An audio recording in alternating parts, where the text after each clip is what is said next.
प्यारे बच्चों, आज हम अपनी पाठ्य पुस्तक के पद्य खंड से छठा पाठ एक कविता है जिसका नाम है चंद्र गहना से लौटती बेर। इसका अध्ययन करेंगे। इसके लेखक हैं कवि केदारनाथ अग्रवाल। सर्वप्रथम हम कवि परिचय पढ़ेंगे, इसके पश्चात पाठ परिचय और फिर हम इस कविता का अध्ययन करेंगे। केदारनाथ अग्रवाल का जन्म उत्तर प्रदेश के बांदा जिले के कमासिन गांव में सन 1911 में हुआ था। उनकी शिक्षा इलाहाबाद और आगरा विश्वविद्यालय से हुई। केदारनाथ अग्रवाल पेशे से वकील रहे हैं। उनका तत्कालीन साहित्यिक आंदोलनों से गहरा जुड़ाव रहा है। सन 2000 में उनका देहांत हो गया। नींद के बादल, युग की गंगा, फूल नहीं रंग बोलते हैं, आग का आईना, पंख और पतवार, हे मेरी तुम, मार प्यार की थापें और कहे केदार खरी खरी उनकी प्रमुख काव्य कृतियाँ हैं। उन्हें सोवियत लैंड नेहरू पुरस्कार और साहित्य अकादमी पुरस्कार से सम्मानित किया गया। केदारनाथ अग्रवाल प्रगतिवादी धारा के प्रमुख कवि माने जाते हैं। जन सामान्य का संघर्ष और प्रकृति सौंदर्य उनकी कविताओं का मुख्य प्रतिपाद्य है, मुख्य विषय है। उनके यहाँ प्रकृति का यथार्थवादी रूप व्यक्त हुआ है, जिसमें शब्दों का सौंदर्य है, ध्वनियों की धारा है और है स्थापत्य की कला। संगीतात्मकता उनके काव्य की एक अन्यतम विशेषता है। बुंदेलखंडी समाज का दैनंदिन जीवन अर्थात प्रतिदिन के जीवन में अपने खुलेपन और उमंग के साथ उनके काव्यों में अभिव्यक्त हुआ है। केदार कविता की भाषा को लोक भाषा के निकट लाते हैं और ग्रामीण जीवन से जुड़े बिंबों को आत्मीयता के साथ प्रस्तुत करते हैं। अब हम देखते हैं प्रस्तुत कविता का संक्षिप्त परिचय। प्रस्तुत कविता में कवि का प्रकृति के प्रति गहन अनुराग व्यक्त हुआ है। वह चंद्र गहना नामक स्थान से लौट रहा है। लौटते हुए उसके किसान मन को खेत खलियान एवं उनका प्राकृतिक परिवेश सहज आकर्षित कर लेता है। इस कविता में कवि की उस सृजनात्मक कल्पना की अभिव्यक्ति है जो साधारण चीज़ों में भी असाधारण सौंदर्य देखती है और उस सौंदर्य को शहरी विकास की तीव्र गति के बीच भी अपनी संवेदना में सुरक्षित रखना चाहती है। यहाँ प्रकृति और संस्कृति की एकता व्यक्त हुई है। तो हम देखते हैं प्रस्तुत कविता चंद्र गहना से लौटती बेर। इस कविता में जैसा कि हमने इस कविता का अभी संक्षिप्त परिचय पढ़ा, इस कविता में कवि ने चंद्र गहना नामक स्थान पर, जो एक ग्रामीण क्षेत्र है, वहाँ घूमने जाता है और जब वहाँ से लौट करके आ रहा होता है तो रास्ते में उसे ट्रेन मिलने में थोड़ी देरी है। वह खेत के एक मेड़ पर बैठ जाता है और वहाँ बैठकर उस ग्रामीण परिवेश को, वहाँ के सौंदर्य को अपनी आँखों से निहारता है और उसका अलौकिक वर्णन कवि ने अपनी लेखनी से प्रस्तुत कविता में किया है। देखते हैं कविता चंद्र गहना से लौटती बेर। देख आया चंद्र गहना, देखता हूँ दृश्य अब मैं, मेड़ पर इस खेत की बैठा अकेला। कवि कह रहा है कि मैं चंद्र गहना नामक गांव को, जो प्राकृतिक सौंदर्य से भरा हुआ था, वहां से लौट करके आ रहा हूं। उस ग्रामीण परिवेश से आते हुए कवि जब रास्ते में अपने ट्रेन के इंतजार कर रहा होता है, ट्रेन आने में कुछ समय होती है, तो वह एक खेत की मेड़ पर बैठ करके कुछ देर इंतजार करता है और वहां उस खेत की मेड़ पर बैठ करके गांव के उस प्राकृतिक अलौकिक दृश्य को अपनी आंखों से निहारता है। कवि कह रहा है कि देख आया चंद्रगहना, मैं चंद्रगहना देख आया हूँ, वहां से लौट रहा हूँ। देखता हूँ दृश्य अब मैं मेड़ पर इस खेत की बैठा अकेला।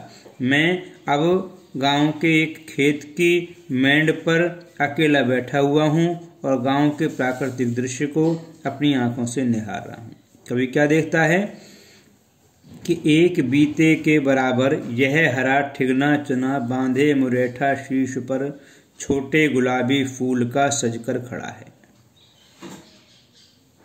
कवि देखता है कि उस खेत में तरह तरह के पौधे खिले हुए हैं, तरह तरह की फसलें उगी हुई हैं। उनको कवि मानवीकरण कर रहा है। कवि महसूस करता है, देखता है कि उसके सामने चने के कुछ पेड़ खड़े हुए हैं, चने के पौधे हैं खेतों में। तो एक बीते के बराबर यह हरा ठिगना चना, बीते मीन्स एक बालिश्त, एक बिलायन के बराबर एक छोटा सा, लगभग एक आधे हाथ के बराबर एक छोटा सा हरा चने का ठिगना सा पेड़, ठिगना सा पौधा खड़ा हुआ है। कहाँ? उस खेत में। बांधे मुरेठा शीश पर, मुरेठा कहते हैं पगड़ी को। बांधे मुरेठा शीश पर छोटे गुलाबी फूल का सजकर खड़ा है। उस चने के पौधे के ऊपर गुलाबी रंग के फूल खिले हुए हैं। उस चने के पौधे पर खिलने वाले गुलाबी फूल ऐसे नजर आ रहे हैं कि मानो वह चने का पौधा गुलाबी रंग के मुरेठा मीन्स पगड़ी को अपने शीश पर, अपने मस्तक पर बांध करके एक दूल्हे के रूप में सजा हुआ उस खेत में खड़ा है। पास ही मिलकर उगी है बीच में अलसी हटीली, देह की पतली कमर की है लचीली। कभी महसूस करता है कि जहां पर चने का पौधा है, उन चने के पौधों के बीच में ही एक अलसी का पौधा भी उगा हुआ है। पास ही मिलकर उगी है बीच में अलसी हटीली, हटीली मीन्स जिद्दी। ऐसा लग रहा है कि मानो उन चने के पौधों के बीच में ही एक जिद्दी किस्म की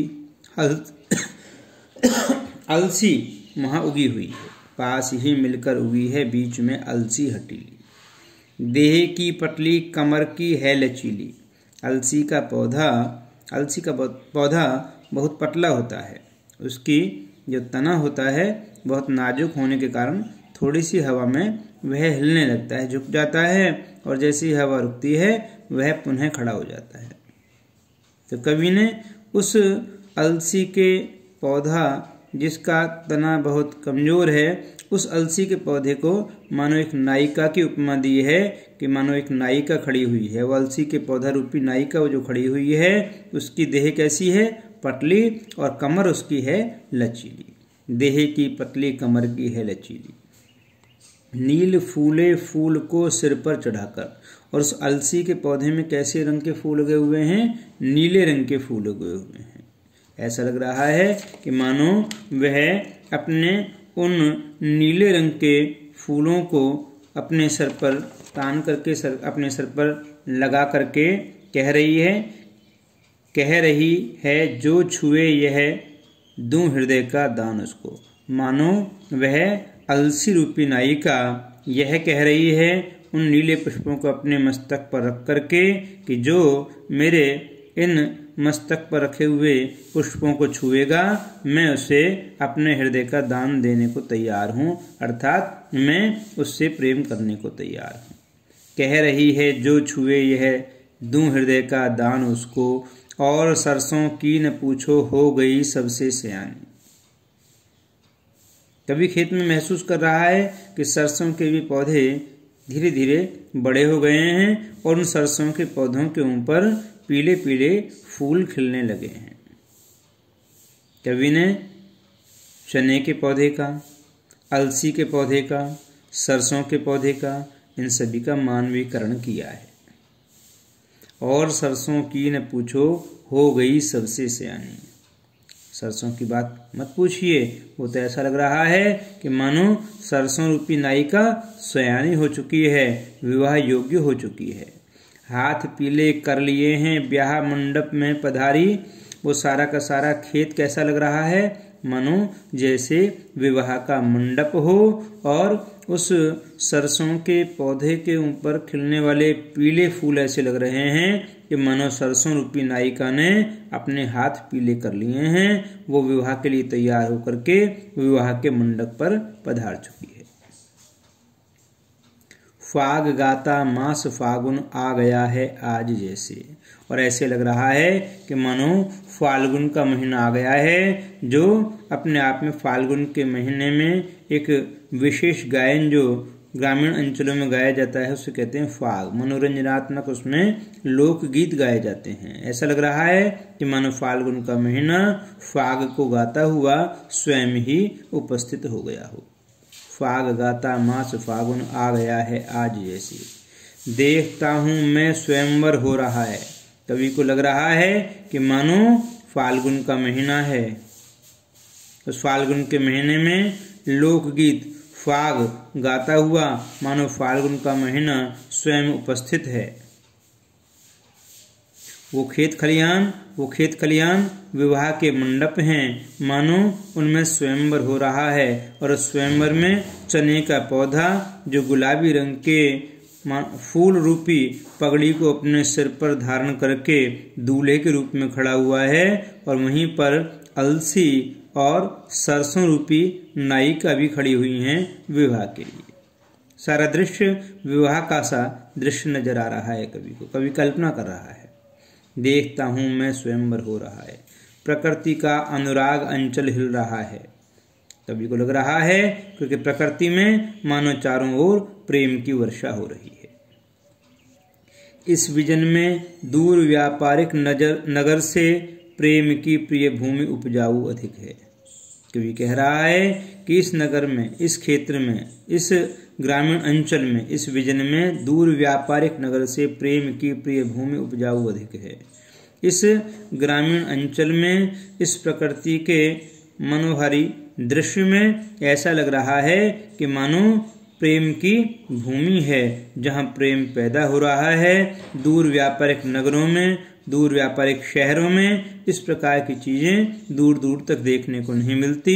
शहरों से अलग ग्रामीण अंचल यह प्रेम की मानो धरती है, प्रेम की उपजाऊ भूमि है। और पैरों के तले है एक पोखर, उठ रही इसमें लहरियां। अब कवि को, अब जहाँ कवि मेड़ पर बैठा हुआ है खेत पर, उसके दूसरी तरफ उसकी निगाह जाती है तो कवि देख रहा है कि वहाँ पर एक पोखर है, एक कच्चा तालाब है। और पैरों के तले है एक पोखर, उठ रही इसमें लहरियां। उस पोखर में, उस कच्चे तालाब में मानो पानी में लहरें उठ रही हैं।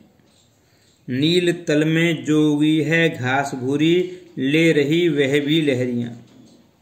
और उस पोखर के किनारे भूरी भूरी घास उगी हुई है, और पानी के हिलने से, पानी में लहरों के उठने से मानो वो भूरी भूरी घास भी हिलती हुई सी महसूस हो रही है। नील तल में जो उगी है घास भूरी, ले रही वह भी लहरियां। एक चांदी का बड़ा सा गोल खंबा आंख को है चकमकाता। कवि क्या देख रहा है कि उस पानी के पोखर में जब सूर्य की किरणें गिर रही हैं तो ऐसा लग रहा है कि मानो गोल गोल एक चांदी का बड़ा सा खंबा उस पानी में घुस रहा हो, और उस चांदी के खंबे की ओर कोई व्यक्ति जैसे देख नहीं पाता है, उसी प्रकार से सूर्य की जब किरणें उस पानी में पड़ रही हैं तो वो चांदी के खंबे की तरह से ऐसी चमक रही हैं कि लेखक मानो चकाचौंध हो रहा है। लेखक उस ओर देख भी नहीं पा रहा है। एक चांदी का बड़ा सा गोल खंबा आंख को है चकमकाता। हैं कई पत्थर किनारे पी रहे चुपचाप पानी। और कवि क्या महसूस कर रहा है कि उस पोखर के किनारे अनेकों पत्थर पड़े हुए हैं, जो पत्थर लगातार पानी में पड़े रह करके मानो न जाने कितने वर्षों से लगातार पानी पी रहे हों, लेकिन उस सब के बावजूद भी उन पत्थरों की प्यास अभी तक नहीं बुझी है। हैं कई पत्थर किनारे, पी रहे चुपचाप पानी, प्यास जाने कब बुझेगी। कवि और क्या देखता है? कवि देख रहा है कि चुप खड़ा बगुला डुबाए टांग जल में, देखते ही मीन चंचल ध्यान निद्रा त्यागता है। कवि देख रहा है कि उस पानी के पोखर के अंदर एक बगुला खड़ा हुआ है। और बगुला कैसे खड़ा हुआ है? चुप खड़ा बगुला डुबाए टांग जल में। उसके पैर कहाँ हैं? उस पानी में ही हैं, वो पानी में खड़ा हुआ है, बिल्कुल ध्यान मग्न। ऐसा लग रहा है कि मानो ध्यान की मुद्रा में खड़ा हुआ है। और देखते ही मीन चंचल ध्यान निद्रा त्यागता है। और जैसे ही पानी में कोई मछली छटपटाती सी नजर आती है, पानी में जरा सी भी हलचल होती है तो उसे लगता है कि कोई मछली छटपटा रही है। और जैसे ही उसे मछली का आभास होता है तो मानो अपनी ध्यान निद्रा त्यागता है, अपने इसको ध्यान को छोड़ देता है और एकदम अचानक से अपनी चोंच को उस पानी में मारता है, उस मछली को पकड़ लेता है, उसे अपने गले के अंदर उतार लेता है।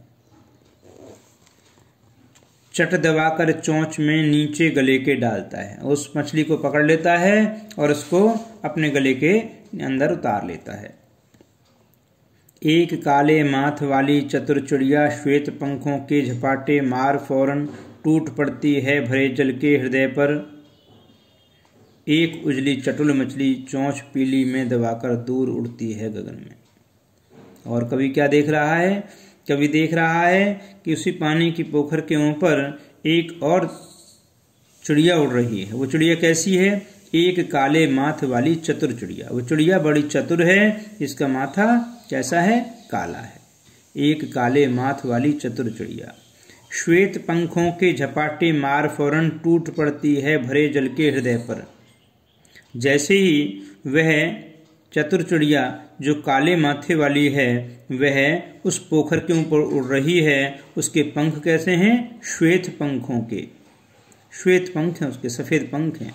और उन सफेद पंखों से वह जैसे ही पानी में उसे किसी मछली की हलचल सी महसूस होती है, वह श्वेत पंखों के झपाटे मार फौरन टूट पड़ती है भरे जल के हृदय पर। वह तेजी से बिजली किसी गति से उस पानी के ऊपर मानो टूट पड़ती है और उसमें डुबकी लगा करके उस चटुल मछली को, उस चतुर मछली को, उस चंचल मछली को जो पानी में तैरती हुई से नजर आ जाती है, एक उजली चटुल मछली चोंच पीली में दबाकर दूर उड़ती है गगन में। अपनी पीली चोंच में पानी में तैरती हुई मछली को पकड़ करके निकाल लाती है और आकाश में उसे लेकर के उड़ जाती है। और यहीं से भूमि ऊंची है जहां से रेल की पटरी गई है। अब लेखक अलग दूसरी तरफ देखता है। लेखक क्या महसूस कर रहा है कि ओ यहीं से भूमि ऊंची है जहां से। एक तरफ भूमि कुछ ऊंची नजर आ रही है, कुछ ऊंचाई पर है भूमि का हिस्सा। यहीं से भूमि ऊंची है जहां से रेल की पटरी गई है। लेखक महसूस कर रहा है कि जहां थोड़ी सी ऊंची भूमि है वहां से रेल की पटरी गई हुई है, वहीं पर अभी कुछ समय पश्चात रेल आने वाली है। ट्रेन का टाइम नहीं है, मैं यहाँ स्वच्छंद हूँ, जाना नहीं है। लेखक चंद्रगहना नामक गांव से लौट करके आ रहा है। उसे ट्रेन से बैठ करके अपने नगर में जाना है, अपने शहर में जाना है, लेकिन वहाँ खेत की मेड़ पर बैठा हुआ उस गांव के प्राकृतिक सौंदर्य को कवि निहार रहा है और वहाँ स्वच्छंद बैठा हुआ है। स्वच्छंद क्यों बैठा हुआ है? क्योंकि अभी उसके ट्रेन आने में देरी है, ट्रेन का टाइम नहीं है। अभी ट्रेन का टाइम नहीं हुआ है, ट्रेन आने में अभी देरी है, जाना नहीं है, अभी उससे जल्दीबाजी नहीं है जाने की। इसलिए वह स्वच्छंद होकर के गांव के उस प्राकृतिक दृश्य को, उस सौंदर्य को अपनी आंखों से निहार रहा है। ट्रेन का टाइम नहीं है, मैं यहाँ स्वच्छंद हूँ, जाना नहीं है। चित्रकूट की अनगढ़ चौड़ी कम ऊंची ऊंची पहाड़ियां दूर दिशाओं तक फैली हैं। अब कवि की निगाहें दूर तक जाती हैं और कवि महसूस करता है कि दूर चित्रकूट की पहाड़ियाँ उसे नजर आ रही हैं। वो कैसी पहाड़ियाँ हैं? अनगढ़, टेढ़ी मेढ़ी सी, चौड़ी चौड़ी पहाड़ियाँ हैं, लेकिन इसके साथ साथ कम ऊंची। चित्रकूट की अनगढ़ चौड़ी, कम ऊंची ऊंची पहाड़ियाँ दूर दिशाओं तक फैली हैं, जो दूर दूर तक चारों दिशाओं में फैली हुई हैं। बांझ भूमि पर इधर उधर रीवा के पेड़ कांटेदार कुरूप खड़े हैं। और उस चित्रकूट की कम ऊंची ऊंची पहाड़ियाँ, वहाँ उस पहाड़ियों की भूमि कैसी है? बांझ भूमि है, बंजर भूमि है। उस बंजर भूमि में कहीं पर भी कोई हरियाली नहीं है, बस है तो क्या है? इधर उधर रीवा के पेड़, जो एक कांटेदार बबूलनुमा पेड़ होते हैं, वहाँ उस प्रकार के रीवा के बबूलनुमा पेड़ उस पहाड़ के बंजर भूमि में चारों ओर उगे हुए नजर आ रहे हैं। बांझ भूमि पर इधर उधर रीवा के पेड़ कांटेदार कुरूप खड़े हैं। सुन पड़ता है मीठा मीठा रस टपकाता सुग्गे का स्वर। कवि बैठा हुआ है, वहाँ उसे प्रकृति बड़ी मनमोहक लग रही है। एक तरफ खेत खलियान हैं, दूसरी तरफ पोखर है, रेल की पटरियां हैं, तो कहीं दूर दूर तक फैली हुई पहाड़ियां हैं। इसी के साथ साथ उसे वहाँ के पक्षी भी मनमोहक लग रहे हैं, आनंदित कर रहे हैं। सुन पड़ता है मीठा मीठा रस टपकाता सुग्गे का स्वर, टें टें टें टें सुन पड़ता है। उसे सुग्गे मीन्स तोता। वहीं बैठा हुआ कवि को मीठे मीठे तोते के स्वर सुनाई पड़ रहे हैं, जो टेंटे टेंटे मीठे स्वर सुना करके मानो लेखक को अपनी ओर आकर्षित कर रहा है, कवि को अपनी ओर आकर्षित कर रहा है, उस प्रकृति को मानो खुशनुमा बना रहा है। सुन पड़ता है मीठा मीठा रस टपकाता सुग्गे का स्वर, टेंटे टेंटे। सुन पड़ता है वनस्थली का हृदय चीरता उठता गिरता सारस का स्वर। और वहीं पर सारस पक्षी, उसका भी उठता गिरता, कभी तेज तो कभी धीरे, सारस पक्षी भी मानो वहाँ पर बोलता हुआ नजर आ रहा है। उस सारस पक्षी का स्वर भी लेखक को वहाँ सुनाई पड़ रहा है, और लेखक महसूस कर रहा है कि सारस पक्षी उसके सामने दूर खड़ा हुआ है, जोड़े के साथ खड़ा हुआ है। उठता गिरता सारस का स्वर, टिरटों टिरटों।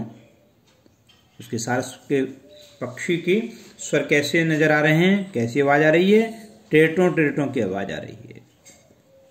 उन्हें देख करके लेखक का मन क्या करता है? उन्हें देख करके लेखक कहता है कि मन होता है उड़ जाऊं मैं पर फैलाई सारस के संग। लेखक का मन भी कर रहा है कि मैं भी उन सारस पक्षियों के साथ में उड़ करके उनके बीच उन खेत खलियानों में पहुंच जाऊं जहां पर वे सारस पक्षी घूम रहे हैं, जहां पर वो सारस पक्षी स्वच्छंद विचरण कर रहे हैं, जहां जुगल जोड़ी रहती है हरे खेत में, सच्ची प्रेम कहानी सुन लूं चुप्पे चुप्पे। कवि का मन हो रहा है कि वो सारस पक्षियों की जुगल जोड़ी, वो जोड़ी के साथ जहां उस खेत में विचरण कर रहे हैं, उनकी सच्ची प्रेम कहानी सुनने के लिए कवि का मन भी कर रहा है कि वह भी उन पक्षियों के साथ पंख लगा करके उनके बीच पहुंच जाए और चुपचाप उनकी प्रेम कहानी सुने। इस प्रकार से ग्रामों का जो दृश्य है वो कवि को बड़ा रमणीक, मनमोहक और आकर्षक लगता है।